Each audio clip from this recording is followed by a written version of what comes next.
What's going on, everybody? Hope you're all having a good Friday. I'm just flying solo today. Hope Sheets is having a nice time down in Florida. And we are going to get to this slate. It's a monster. There's so many good plays, and I still feel like there's news. Like we have everybody questionable for Atlanta, basically. Oh, that's a tough one. Basic strategy includes skipping the first game. I do kind of like Rozier, PJ Washington, and Kristaps.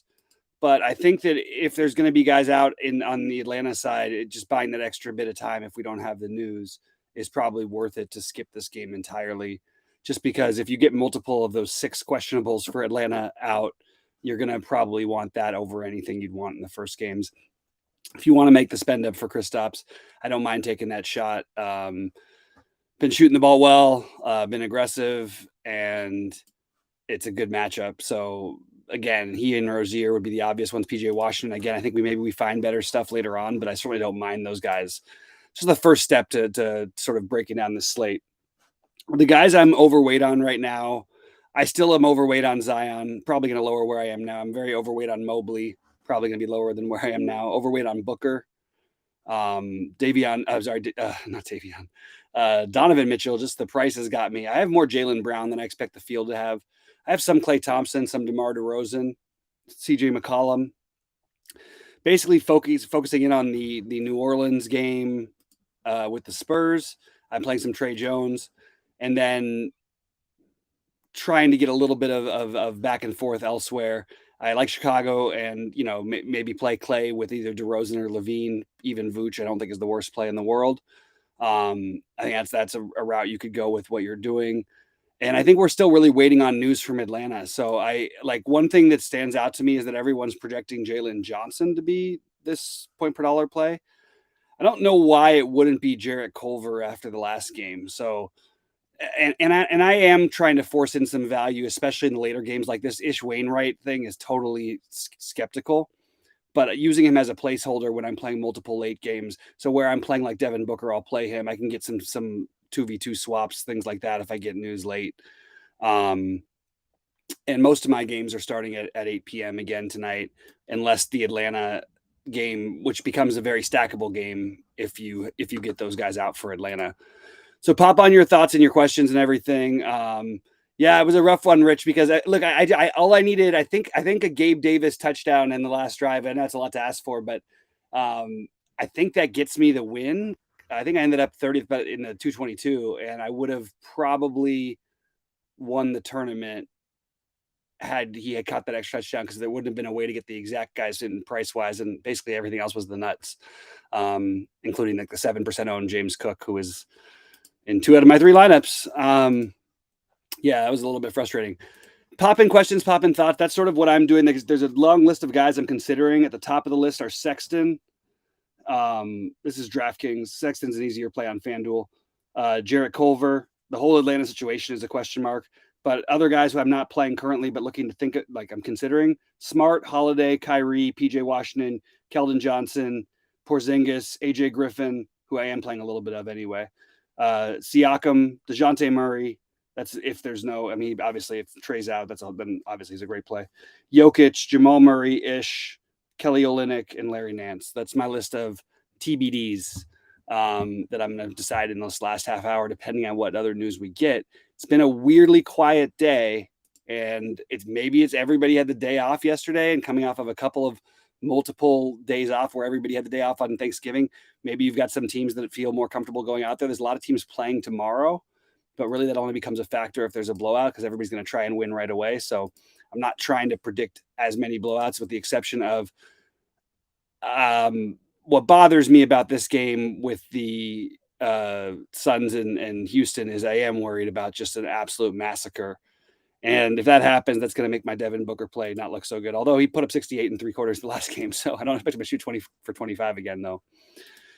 All right, guys, put it on in the questions. That's my sort of 5-minute sum up of what I'm doing and what I'm looking at. Guys, I'm going to get a little bit less of because I have just a ton of. Not Jalen Johnson's case, but Zion, Curry, Harris, Bates, Diop, Mitchell, even Mitchell, who I like a lot. At 8,400, I feel like I've got like 50% of them right now. I don't think I need that much of them. I think 30% ish will probably do. to get double the field. And I'm good with that because I don't think that he has to hit his ceiling in a game against Orlando that they could absolutely destroy him. Top 3 Pacers players. So, I mean, obviously Halliburton's questionable, but I expect him to play. He should be maybe played in the shoot around. I like Jalen Smith for large field tournaments. I think Miles Turner is fine. I'm not like overwhelmingly excited about it, and I'm not really. Every one of them is fine. I have all of the Halliburton. I guess if I had to go in order, Halliburton, Turner, Smith, Heald, Matherin. All those guys are I think I have as firmly in play, but none of them as priorities over other players in a similar position. So they're not making my lineups a ton, even though it's a great game environment. We have a few good game environments, and that one's got the highest total, so I probably should get some exposure. That one in the Golden State Chicago, which is sort of where I sided.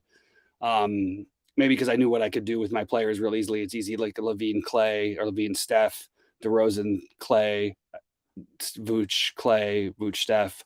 Or you throw Draymond out there, but I think I like getting exposure to the last game, and I know the Jazz game is late, but I'm not quite as high on them on the plays in this game. I do think that Halliburton's always a really good play, even at 9,600. I think that's fine, and Buddy Hield can always catch fire, but those minutes are going more to these young guys sometimes, so it's kind of in flux. And then Miles Turner, obviously you like the matchup, but it's not like he's going to beat up Olynyk in the post or something like that. Favorite Spur, good question. As of right now, I'm using more Bates Diop for value. I did play Romeo Langford the other day, last minute, and I was happy about it. He put up 25. It's a sort of a funny situation with no Sohan, who I think is going to be awesome in the future. By the way, just keep an eye out on that one.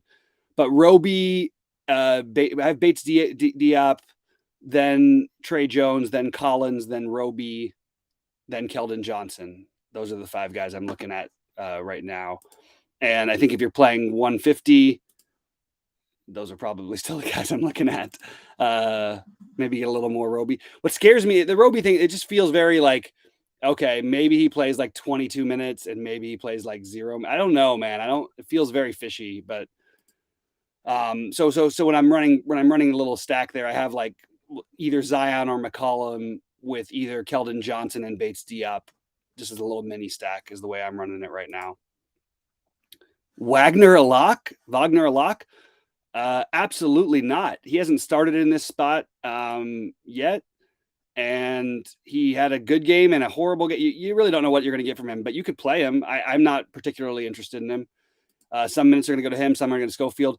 You guys got to remember, they've got more bodies back, and Bol just slides over at center. This is not the same last year Magic team where those guys, the Bamba and what's his name are out. So that means it's automatically Wagner or even a little Schofield at time to time. But like Wagner's not like, he's not cheap. He's 5,100. And I think his range of outcomes are somewhere between 5 fantasy points and 30 fantasy points. And obviously you'd like 30, but I'm definitely not trying to get to that. That's absolutely not a guy who I'm trying to play. If I end up with one of him, it'll be probably one of him as a pivot off of somebody like Zach Collins. Personally. Yeah, Melton going back to Memphis. Unfortunately, he's got Embiid with him. I do like Melton for large field tournaments. I'm not playing him for what it's worth, but I do think that it's kind of interesting. I just don't know at that price that he's better than Zach LaVine. I don't know that he's better than Jamal Murray. I don't know that he's better than Drew Holiday. I just don't see it as being a play that I can quite get on board with. And it's not like there's like a venomous thing between he and them. And it's not like he's their number one. Even, I mean, honestly, Shake Milton has been, for the most part, the guy without all these guys in there. All right. Yes, I do like CJ, Peyton Wavy. I answered that one before, but in case you didn't hear, I do like CJ. Let's see what else we got. Keep dropping them on in there. I do think the Wagner play is maybe a little bit better than I'm giving it credit for, but it's an early game. I think there's a wide range of outcomes. I don't think they need to play him. I don't like the matchup for them. I guess I could keep going on and on, but I'm probably not going to.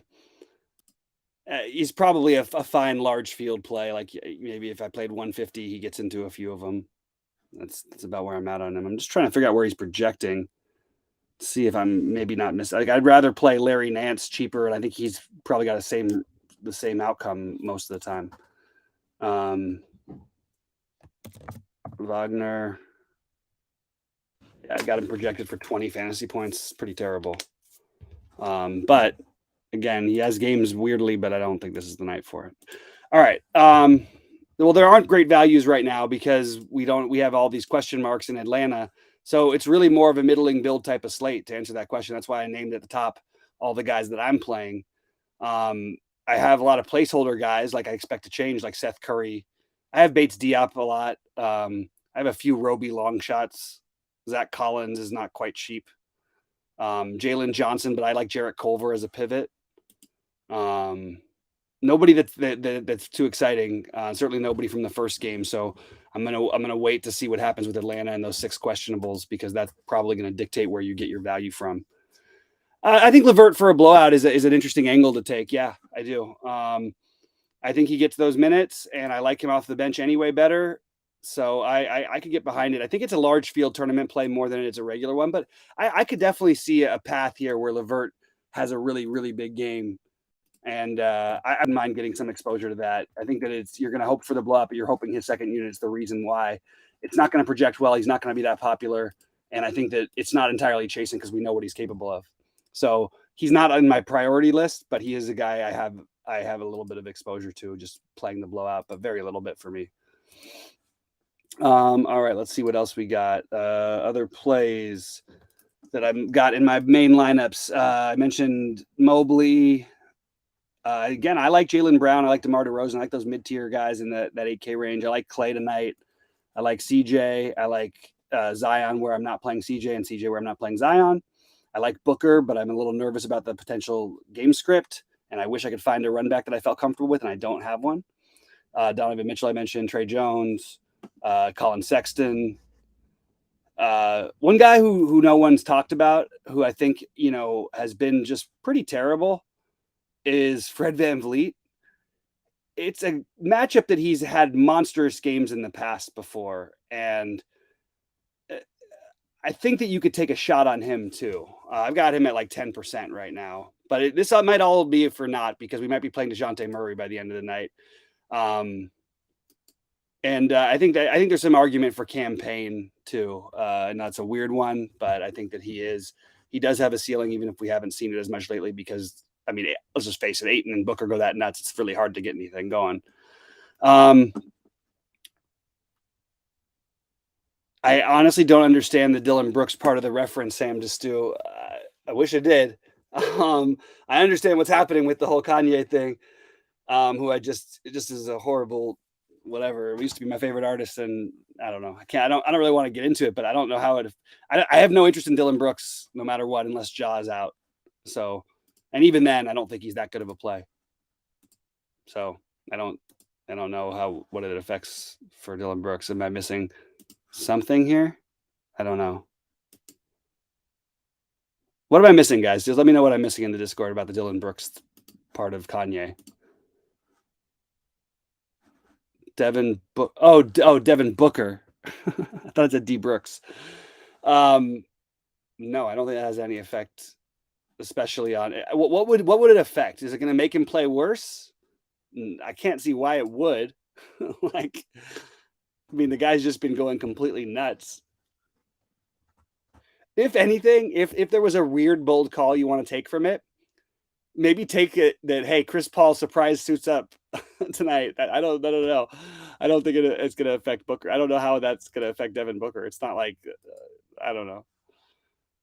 Jamal Murray game time decision is another big one, mostly for Bruce Brown and Jokic for me. Not as much of Bones for me personally, but I think Ish Smith is definitely in the conversation because he's probably going to start, and he puts up fantasy points. There's the kind of matchup where he could play some minutes, even though you're going to see the Bones minutes in there too. It's just played 26 and 22 minutes the last 2 games in those blowouts against Houston. If somehow Murray's out, I think that getting some Ish Smith exposure might be some at least reasonable value, especially if we get some guys out for Atlanta. Then we can sort of like balance that and sort of mini stack that game for the right pieces of value. You keep getting on Grayson Allen. I cannot figure out why you would be getting on Grayson Allen. Everything's worse for him than it's been all season. Chris Middleton is supposed to be back. I don't see the argument. So if you play Grayson Allen today, my argument would be you should play him. It's yeah, sure, it's a good matchup, but you should just basically play him every day. Like this is the worst. This is the highest price he's going to be. Maybe he'll be a couple hundred higher at some point. But with Holiday, Middleton, and Giannis and Lopez, I mean, they're totally healthy. You can still pour us off the bench. I don't know. I don't know. Especially the Lakers with their, lots of weird guards. You'd think they would put Javon Carter out there because defensively he can cause such a problem. I don't know. I don't know where some these guys got to lose out somewhere. Like I don't know why. If you haven't played Grayson Allen, he's been great lately. Chris Middleton is back. Chris Middleton is back, and he's had one game that really was a good, like a really strong game. Yeah. He's had literally one game. Even the game he gets to 30, like 31. Okay, fine. So 2 games. That's not even that great. And like he has to hit his ceiling and shoot the lights out to do it. With Middleton back, that would be certainly a really weird play. I love it. I love it, Kobe. I'm glad, man. Aaron Gordon, it falls a little bit in that category. Now, if Murray was out, I would give him a little bit more of a boost. And obviously, you like the game environment for him. So Aaron Gordon has become a better fantasy producer to where I'd say he has enough of a ceiling. Yeah, you could play him. I don't think it's like optimal to play him. I think I'd rather play Bruce Brown than I would him if we had Jamal Murray or Bones out. But I think he's, look, if you want to take a wild card play that no one's going to play, go ahead, man. I think he might be totally stackable once we hear the Atlanta guys. Any Najee Marshall? No. I'm curious what they even do with their rotation here. I know he's supposed to start those minutes. The other guys have been awesome in the minutes, and Najee Marshall has shown almost no ceiling except for when they were missing Zion early in the season and all the other guys and Nance and all that, and he was playing 38 minutes. I don't see Najee getting those types of minutes, but I think that because I would use him and I would just expect to replace him hopefully by that game time. Can he get there? Sure. But I see his ownership projection as being just something I can't get my head around. And I think it's a mistake on SaberSims, to be honest with you, because I don't see how he could be projecting for 15 fantasy points and then also be projecting to be 24% owned. That there's something wrong with that. I think Najee Marshall is probably, it just feels wrong because all those other guys, we saw what they can do. And you're going to lose minutes to Alvarado, Nance is back, Dyson Daniels. All those guys are going to play minutes, and I just can't get behind the Najee Marshall thing on this size of a slate. It's a placeholder play to me. But then again, I do have Roby in a lineup, so I don't think that one's any better than the other. Jalen Daniels is not on the Hornets. I'm confused. Jaden McDaniels, no problem, Antonio. Jalen McDaniels, it's fine. It's certainly not a play that I'm like looking to get. I'm trying to avoid playing anybody in the first game, period. And Jalen McDaniels would be probably the guy I played if I had, the guy outside of PJ Washington and Kristaps and Rozier. So I don't even have him highly rated for that. It's a good game environment. He can always get there. But to use that on the first game of the night when we have these questions in Atlanta just feels wrong. Is Mathurin a better player than Grayson Allen? Oh, my God. Mathurin is a better play. My bad. I don't think you want to. I'm not trying to play either of them, but yes, Mathurin is a better play in my opinion. But I'm not trying to get to either of them unless we had somebody out for Indiana. But I think Mathurin is a fine play where I don't even think that Grayson Allen is any kind of a play at all. You're just praying some guy gets hot and makes 6 threes when there's no reason to think he's even going to play the minutes to. So I would much rather play Mathurin than I would Grayson Allen. At least Mathurin's like a really, really good basketball player, and he's going to be a fantasy monster. I don't think you're trying to play any of those. Devontae Graham is not in play. You guys remember McCollum's back. Things change. This is not the same thing before. Wiggins for me hasn't. Yeah, I could see Wiggins. Any of the 6K-ish guys from Golden State, I prefer to a lot of the other names that we've been talking about. Like Draymond, Wiggins, and Clay, I think are all firmly in play. I love the game environment. I'm siding with Clay, but I have no problem if you want to go Wiggins or Draymond. I mean, I think that's a very viable question, and I think it's the kind of game that you could see Wiggins. I mean, I feel like that with Wiggins with a lot of games, and then you don't really know where it's coming from. But you saw like what he did against Utah and against the Clippers last time. He was just incredible. That was more of efficiency, but against Utah was more, I think, what you could maybe expect in this kind of a game environment. I think you see his rebounds tick up. I think you see the assists potentially tick up, and then I think you get the steal block upside, which is a little underrated part of his game. All right, guys, keep asking questions. I got nothing else to go through from my plays. So if you ask questions, I will be happy to answer them, and we will get on out of here so I can finish building my lineups. But again, my lineups don't really start till 7:30 because of no news and because I don't like the first game enough to play it. So that's my spiel, as they say. Exciting World Cup day tomorrow. Got US at 7 a.m. my time, 10 a.m. East Coast. Hopefully they can advance and play at a later time. But that'll be fun.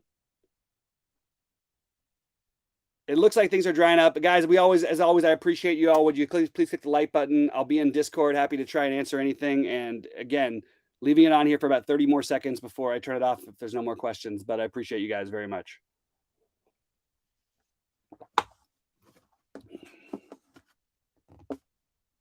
All right. Cheers.